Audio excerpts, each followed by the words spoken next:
If you have animals with anxieties, boarding is not the place to take an animal with anxieties. It will actually make the anxiety 10 times worse. Yes, there's simple things that can be done. Lavender, there's home remedies that can be perfectly for calming pets. Even if you're going to take them to a boarding kennel, put lavender on their blankets. That's the other thing about boarding. You can pack up your blankets, your food bowls, your food, and all your toys in the world. 9 times out of 10, all that stuff is going to stay packaged exactly the same way you dropped it off. And the only difference is going to be is the food. They're going to use their own bowls. They're going to use their own towels, their own blankets. They may put a toy in or two if the animal shows severe fears or anxieties. Hello and welcome to another episode of Your Business, Your Next Level. I'm your host, Eunicia Peret, and today I have Tammy McMahan with me in the studio.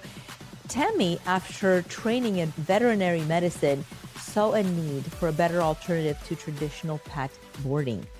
In 1997, she founded Alone at Home Pet Services to provide personalized in-home care for pets. She's built a company on the belief that pets are family, which for many of us that have pets, we know that they are family.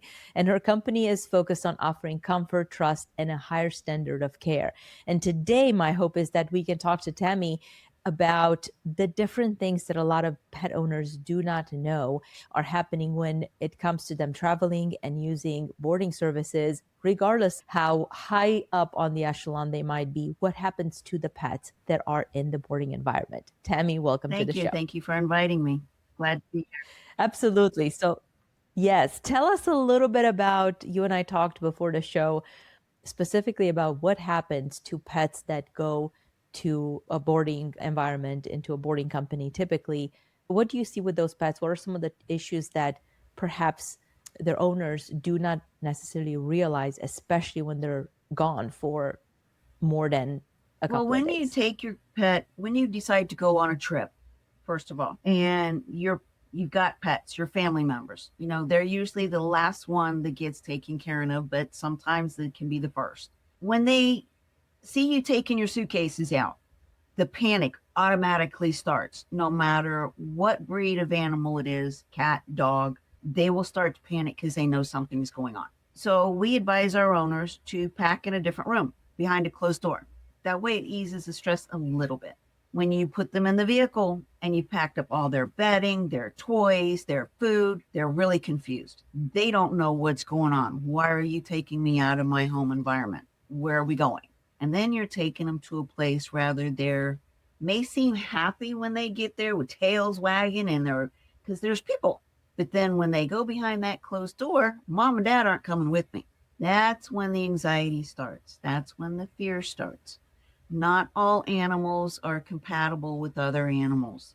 Some of them get put in a large play area, expecting everybody to get along hunky-dory, and you'll see one sitting over in a far corner trembling. Or you'll see one pacing around and lifting a lip and growling every now and then because they don't want that dog to come near them.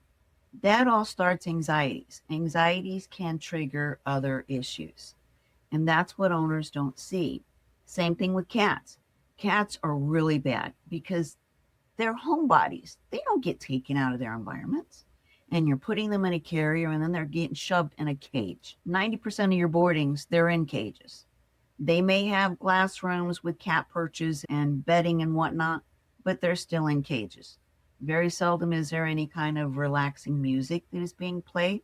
YouTube, we found out after years that YouTube has excellent anxiety music for dogs and cats on TV that can be played while an owner is gone because that is some type of noise that is relaxing. It's not causing anxieties.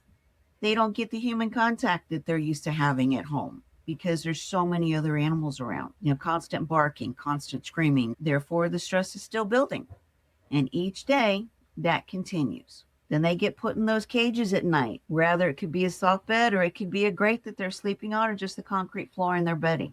It's not what they're used to having at home. Stress is induced. Sometimes you get lucky and you pick up your animal from boarding and they're all fine. There's no eye discharge. There's no sneezing. There's no coughing.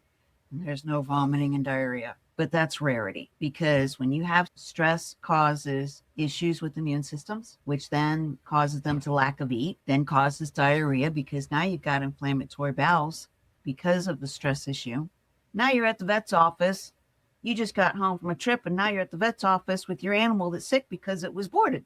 There's a $500, $1,000, $2,000 bill to fix the diarrhea, for the medications, the fluids, maybe the one night hospitalization. Then you go home and then you're treating your animal for 10 days. That's stressful on the owner. It can all be done differently with proper research and thinking outside the box of what your animals need. Every animals are different. Some animals need that constant companionship because they're used to sitting beside you when you're at home. They're used to being walked and going outside in the yard, not just letting out in the back, in a fenced in area, go potty and hose it down and then leave, but actual companionship. They don't get that when they're boarding. They may get 5-10 minutes. They can't get a lot because there's so many other animals to care for. Tammy, I love the fact that you talked about thinking outside of the box because, as you know, as a company at Excelstra, we're all about thinking outside of the box, of course, when it comes to money. And if you're listening to this episode and you're thinking, what does pet care have to do with all the things that Eunicia talks about on a daily basis? Well, here's the thing. I've heard of business owners that traveled, that boarded their pets, that came home to exactly what Tammy said. The dog, the cat, their four-legged creature is sick. It takes extra time. It takes extra money. It takes extra dedication. It takes extra brain power to just focus on the things that need to get the pet back online and back in good shape versus being able to, as an individual, come back home, come back to the office and actually focus on the things that matter. And so, Tammy, as you're thinking about your clients and a lot of the business owners that do travel, oftentimes for a week or 10 days or 2 weeks at a time, what is your guidance for the individuals in terms of how do they find solutions to the traditional boarding? Maybe they've already had, I've heard stories where they've had a negative experience with a house sitter.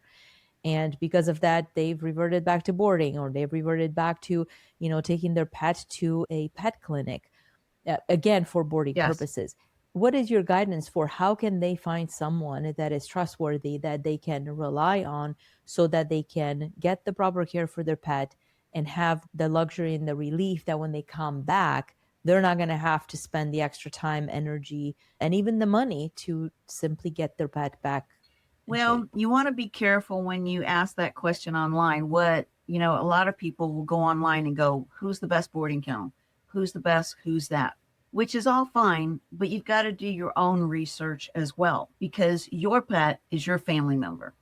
Your routine is your routine. Not everybody has those same routines, or they may have a similar pet, like a cat or a dog, but it may not be used to your environment, okay? Do background checks. Ask for background checks. Ask your veterinarian. If you go to your veterinarian a lot, especially after boarding, ask your veterinarian, do you know anybody that is reputable, reliable, that, if there's an illness with my pet, that will come to you and ask you if there's a problem? Okay. Not everybody in the animal profession is educated as much as what they should be in order to deal with an animal. They've got to pay attention to body languages.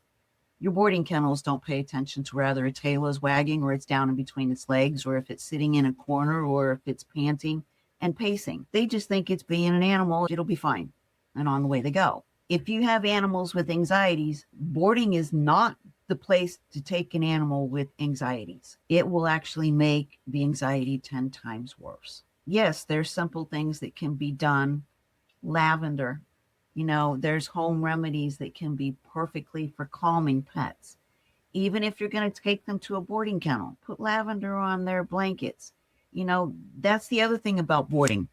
You can pack up your blankets, your food bowls, your food, and all your toys in the world. 9 times out of 10, all that stuff is going to stay packaged exactly the same way you dropped it off. And the only difference is going to be is the food. They're going to use their own bowls. They're going to use their own towels, their own blankets.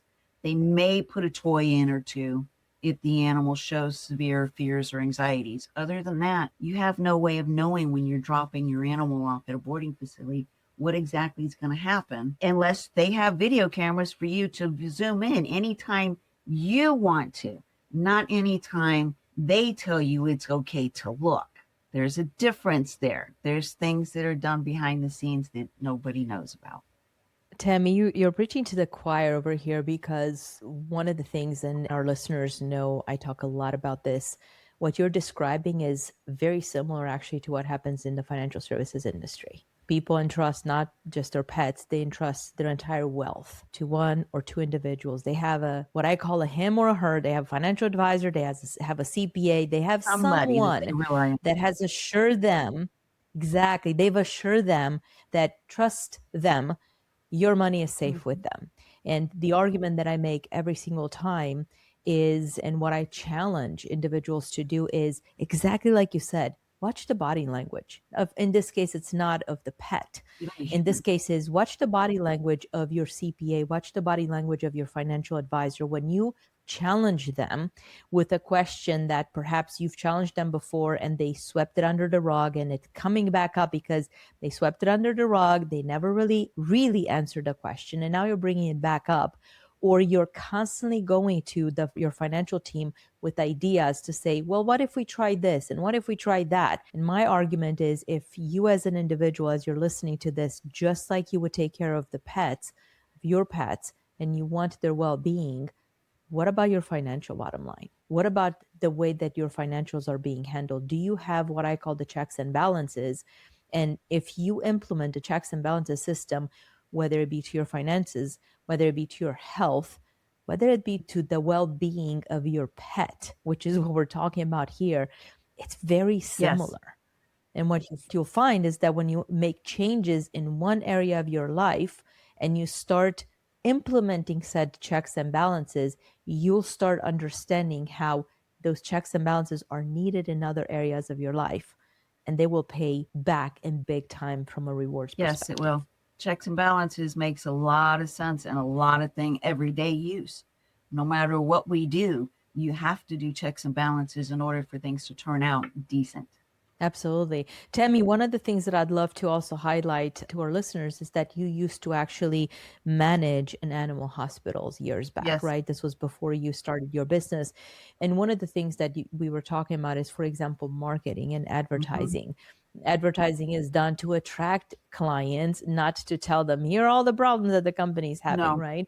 What should individuals be looking out for specifically when they feel drawn to a company because of the marketing? How should they, as consumers, be thinking differently, or maybe deciphering the marketing so that they can maybe see through the fluff? It's a thing, it's real out there. Do you have any perspective on that? don't believe everything you see. First of all, always check in on things. Don't always believe the first thing. Always, I do everything by threes. If I'm going to market, I'm going to check out three different marketing areas. I want to make sure that the age group is appropriate, that I'm not going after teenagers when I need baby boomers. You want to see how the marketing is done. Is it cartoon? Is it human? Human is more personable. It's not as iffy as what a cartoon or a drawing would be. Like the one AC company, he's got a cookie advertisement. It's an AC company, but he's talking about a cookie. He's got your attention. People that do things to get your attention is a good advertising company because they've kept your attention for 10 to 15 seconds, and that's all it takes for the brain to absorb it. If it's something that is just plain black and white, they didn't put enough effort into it, they don't really want your business, they're just putting their name out there. Different people require different aspects of things, no matter if it's, like you said, our health, our finances, our pets, our houses. Everything is different, and you need to take multiple aspects of it and before you make a decision. It's always good to investigate multiple avenues. Absolutely. Investigate, that's my perspective too. Investigate multiple avenues, ask questions, and figure out who are the individuals that will be comfortable being uncomfortable. Even if they don't have the answer, they have access to the people that have the right answer. Because there's nothing worse in this world than working with a company or individuals that proclaim that they know it all, and in the background they're scrambling trying to figure out how they're going to make right what it is that they've already promised. We see that all the time. Of course, on the financial side, we see it all the time, even on the medical Yes. side. We have a lot of clients that we work with that are physicians, that are surgeons, and they themselves will say, listen, it's just, just because you hear something, do your homework, do your due diligence, and make sure that the person in the company that you're working with truly can stand behind what they say. And it's not just there said in order to make you feel Yes. comfortable. Tammy, one of the questions that I love to ask pretty much everybody that comes on the show is, if you were to look back throughout your history as someone that's managed animal hospital, someone that's owned a business through the ups and downs of COVID and afterwards, what would you say is one of your biggest failures or regrets, and what did it teach you?